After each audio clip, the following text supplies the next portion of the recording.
Hey, I'm Mervin. I'm at Voigtlander Street today bringing you a review of the Voigtlander 40mm f1.4 Nokton Classic. Now, I know Voigtlander might not be the most famous brand out there, but this 40mm is certainly worth a try. Why? Because it's under 2,000 ringgit, cheaper than a lot of the competitions out there. Before the Voigtlander 40mm f1.2, which was announced recently, this 40mm f1.4 was the fastest 40mm out there for the longest time. Now, this is a prime lens and it obviously cannot zoom, but with it being 40mm, it sits in between the 50mm and 35mm. It's a very comfortable range to use. It's not too zoom in nor is it too phone-like in perspective. I feel that it gives enough emphasis to call this a portrait lens. The body is completely made of metal and it feels really premium. It is manufactured in Japan by Cosina, the same manufacturer that makes Carl Zeiss lenses. Now, in terms of color profiles, this lens is really contrasty, it's really punchy, the colors are really vibrant. This is all part of the Nokton Classic characteristic. Even in monochrome, this lens is a really well performer.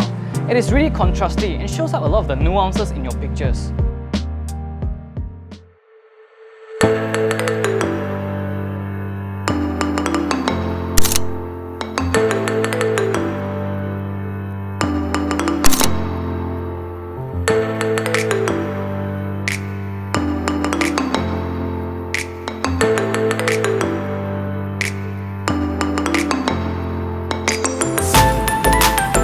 This lens is neither water resistant or is it dust resistant, but my copy of the lens has seen through less than ideal situation, from the British rainy weather to the sandy man-made desert in Klebang. And my copy of the lens still hold up pretty well.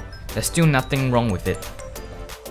With it being f1.4 aperture, you can expect a lot of bokeh from this lens. It is a tiny bokeh monster. It will melt your background away. But with it being a modern vintage lens, it carries a lot of the vintage characteristic with it, namely the swirly bokeh and also ring around each of the bokeh balls.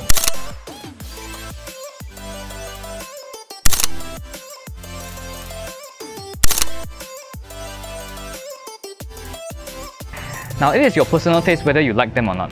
Personally, I think it adds a little bit of interest to the background. Now, in terms of its downside, this lens is a manual lens, but this is a rangefinder lens. So it's much easier to focus with this lens than any other manual lens out there. The focus throw is only 90 degrees. Also, this lens has strong vignetting, but it's really up to you whether you like it or not.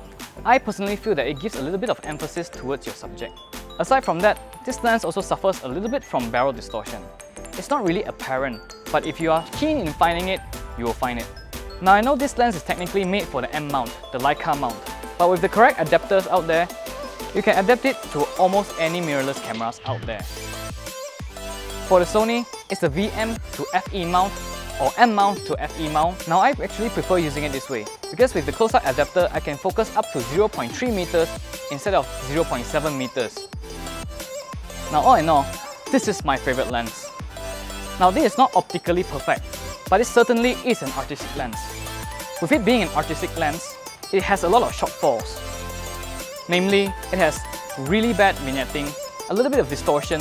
If you're keen in making artistic images, this is a lens for you. If you have the good fortune to give it a try, I think you'll find this lens very intoxicating. Lastly, I want to thank our sponsors today, PCP, Photo Consumer Product, for supporting us making this video.